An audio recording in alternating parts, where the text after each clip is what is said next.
Switching gears, a new approach to hydropower could prove to be a game changer as global oil price shocks accelerate the pursuit for renewables.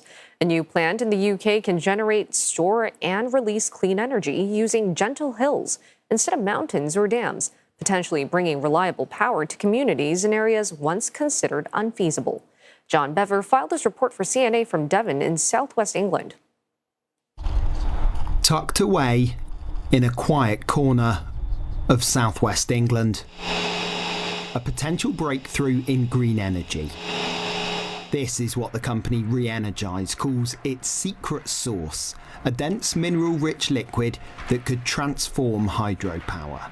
It's the result of years of chemical and engineering research. We've been having to work with a very unique fluid which has never been made before, very, very dense.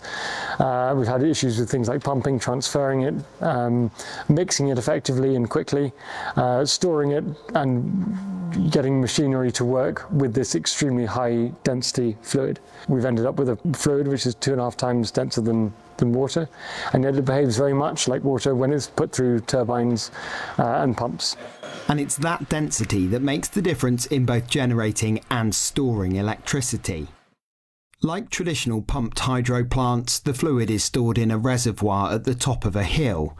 It flows down through underground pipes, driving a turbine to generate electricity before being pumped back up when demand is low. And since the high-density liquid stores 2.5 times more energy per litre than water, only 40% of the volume is needed to store the same amount of energy.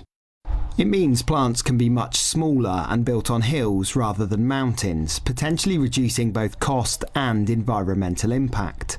The company says it could open up access to hydropower in parts of the world where large-scale projects were never feasible. This first proof-of-concept project in Devon is built on an 80-metre high hill of discarded rock from the quarry next door. On a gusty site like this, you might think it would make more sense to build some wind turbines, but the company behind this technology disagree. They think their hydro idea is the way forwards because it has very little impact on the local environment, it's very quiet, and crucially, it generates electricity whatever the weather. Here you have your pump dryer. But for the engineers behind it, this isn't about competing with other renewables. It's about solving a much bigger challenge: how to store energy at scale.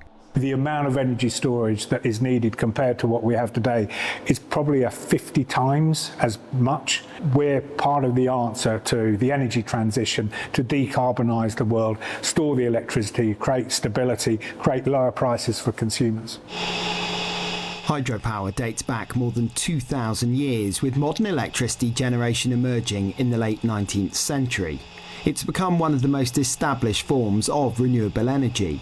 But experts say the sector must evolve, become more flexible, more affordable, and easier to deploy. Dr. Joe Butchers knows the value of smaller-scale hydro plants. He's worked on projects in Nepal to help power off-grid communities. In comparison to wind, in particular in the UK, where there's been quite a lot of supportive government measures for offshore wind, it requires innovation for hydropower to compete on a cost basis with wind. But the return on investment is generally, particularly with falling prices of solar panels and batteries, is generally a little bit longer. So it's become a bit less financially appealing.